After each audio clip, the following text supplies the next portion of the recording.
Do you have a sense that Israel might strike again? I mean, it's unclear whether the intended targets, whether it was a successful attack to kill the intended targets. Yeah, look, there's no reason to believe that they won't continue to go after the leadership of Hamas. I mean, there's a lot of different ways to look at the conflict in the region, but it's sort of hard to look at the attacks that Israel has taken, the original attacks against Hezbollah, the attacks inside Iran on Hamas leadership, the bringing of Iran down to its knees. It's sort of hard to look at that and say that the prime minister and Israel haven't, at least speaking tactically and kinetically, had some real successes. So yeah, I would assume that they're going to continue to go after. And look, they've already paid the cost, right? The prime minister showed that he was over the idea of a negotiated peace, and pretty hard to go back on that once you've taken a shot, tried to kill the people that you were negotiating with. So what's the U.S. role in this? If Israel attacks Qatar again, where does that leave the U.S.? It's our largest military base. They've also been an ally in the Middle East. You know, there's some questions about whether they should be hosting Hamas and other groups, but they do, and they allow that negotiation to happen there. What should the U.S. role be if Israel continues to do so? Yeah, I mean, and Katie, let's back up on Qatar for a moment here. Remember, the Hamas so-called political leadership is in Qatar because we wanted them there. Back in 2007, Israel right? acquiesced, you know, we wanted a group there that we could monitor and negotiate with. So, you know, let's be a little easier on the Qataris here. And as you point out, we have a major air base there. It's pretty darn embarrassing when we get told a few minutes in advance that that Israeli warplanes are going to attack one of our allies in the Middle East. The Qataris in the Gulf look at the United States and say, hey, are you guys relevant here? Which is a pretty ugly place to be in the Middle East. So, you know, tactically, I think, I hope the Secretary of State and Donald Trump in his supposedly tense conversations with the Prime Minister made it clear that we need to be a part of these conversations. And secondly, in bigger picture, Katie, you know, the United States needs to start using its power and its influence to do precisely what Donald Trump told us that he could do during the campaign, which is to bring these wars to a close, and this war in particular. You know, the human tragedy in Gaza is unacceptable, and the damage that is being done to the state of Israel's perception every day that this war goes on in the world. In New York City, you probably saw the poll. In New York City, more residents of New York City, one of the biggest Jewish cities on the planet, think unfavorably about Israel than ever before. So President Trump finally needs to get serious about using his influence to bring this war to an end. How would he do that? Look, he has a huge amount of sway with the prime minister. In his first term and lately, he has given the prime minister everything that the prime minister has asked for. So if I were the president, I would call up the prime minister and say, you've got 3 weeks. You know, figure it out. We'll put together a military coalition of Gulf states. There'll be a ton of money behind it. There will be soldiers. We will lock down Gaza, but the status quo is not acceptable. Too many Palestinians are dying. Israel becomes more and more of a pariah state, and the region remains very tense. You know, I know that if Donald Trump got serious with the prime minister, look, peace in the Middle East is a huge challenge, but that would be a darn good first step. Let me push back on that. Netanyahu is facing his own criminal charges. He was in court just the other day, ahead of or right after the Doha strikes. He's got his own interests, and there have been questions about whether he really does listen to Donald Trump, especially because he has the far right that is keeping him in power and keeping him, you know, potentially out of prison.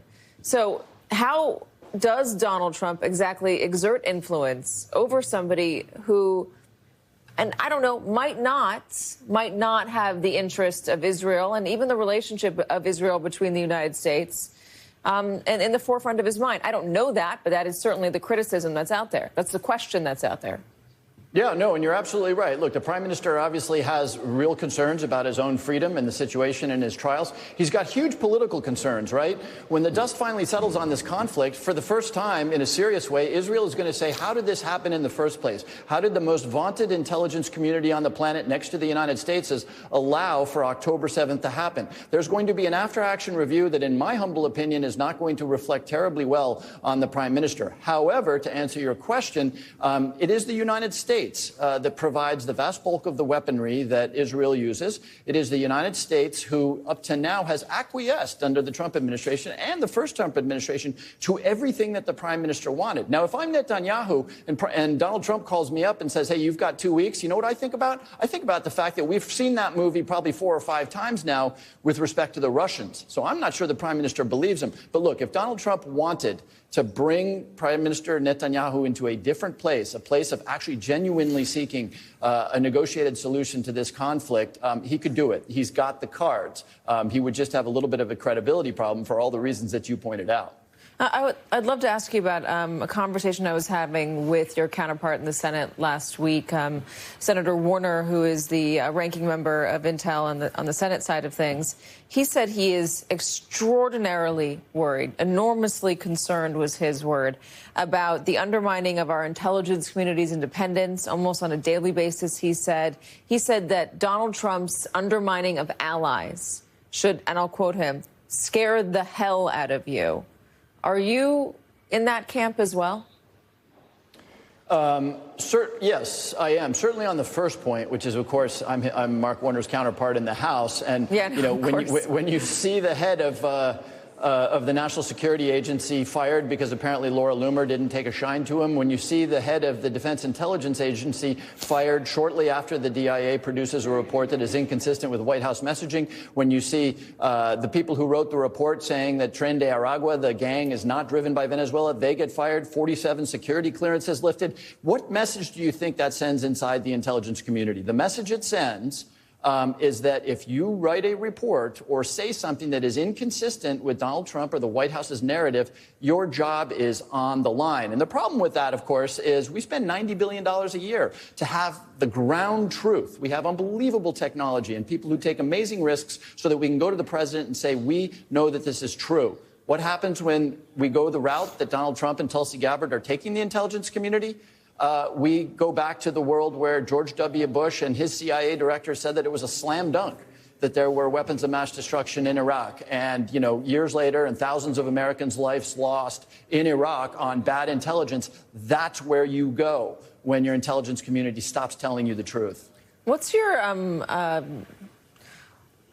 assessment of Russia right now? There were the drones that came down in Poland. Do you believe that Russia is going to further test the NATO alliance? Do you believe that Russia could further test it to see if Article 5, if it is triggered, whether NATO allies actually do come to the defense of one of the member nations?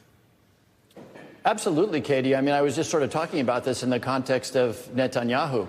Look, the Russians or Putin in particular, may be a vile and evil human being, but he's no dummy, right? And he's now heard Donald Trump say 3 or 4 times, oh, this is your last warning. 2 weeks from now, there's going to be all hell broken loose. 3 weeks from now, 4 weeks from now. And there is never a follow-up from the Trump administration. I mean, remember when Teddy Roosevelt said, speak softly and carry a big stick? Donald Trump speaks really, really loud and doesn't have any stick. And Vladimir Putin knows that. And so, yes, of course, he's going to keep testing the alliance. He's going to keep pushing and pushing and pushing until Donald Trump finally finds the brass or flips in his head and decides that Putin is a bad guy instead of his buddy. Until that moment happens, Putin is going to keep pushing, including inside NATO states, as he did last week. Let me ask you about the moment as well, the Charlie Kirk stuff. Do you feel safe right now? What would it take for you to feel safe if you don't? You know, when you go into this job, you assume the risk that is pretty horrible. And I know we're having a long conversation about security and should we have $15,000 or $20,000. You know what we should do? We should shut the hell up and be solemn and dignified in the face of a tragedy, right? I got to tell you, one of my worst moments in my, decade and a half in Congress was that day that Charlie Kirk was killed.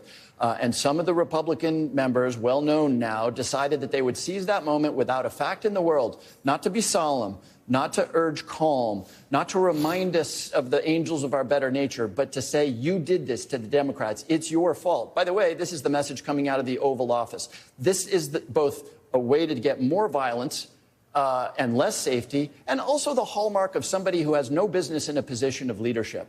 A leader takes a deep breath. A leader sort of waits for the facts to come out. And regardless of what those facts are, a leader says, we don't do violence in this country. We resolve our disagreements peacefully and in a democratic fashion. And by the way, the American people should look at their own congressmen, should look at their own governors. I'm going to call out Spencer Cox of Utah, who's been doing a beautiful job in trying to take down the temperature. But look at your senator, look at your governor, look at your member of Congress. And if they didn't say, deep breath, calm down. In this country, we don't have enemies. We have people who disagree with us, and that's a strength of this country. If they didn't take that tack, fire them. Fire them now. I was just going to ask you about Spencer Cox. One last question on that. How do you feel about social media? You know, it's such a problem, Katie. There's no question that social media is one of the prime destructive players in this. One of the best things I've done in my life, by the way, was to take a break from social media in the month of August, and I became a whole new person. But that's just me. The reason this is such a problem, Katie, is that it's gasoline on the fire, and people die because of the algorithms, because they get a very small percentage of people, but a dangerous percentage of people enraged. And the trouble, of course, is that with the First Amendment, we have no ability to really in any meaningful way regulate the kind of ideas, which, by the way, I fully support. I pledge every 2 years to support the First Amendment. But it's a conundrum for us because there's no question that social media is making an already dangerous atmosphere really, really toxic. Yeah, it's on all of us to as the governor says, log off and touch grass. I was going to call you Governor Himes. I almost promoted you. Congressman Himes, thank you so much for joining us. And thanks for the wide-ranging discussion.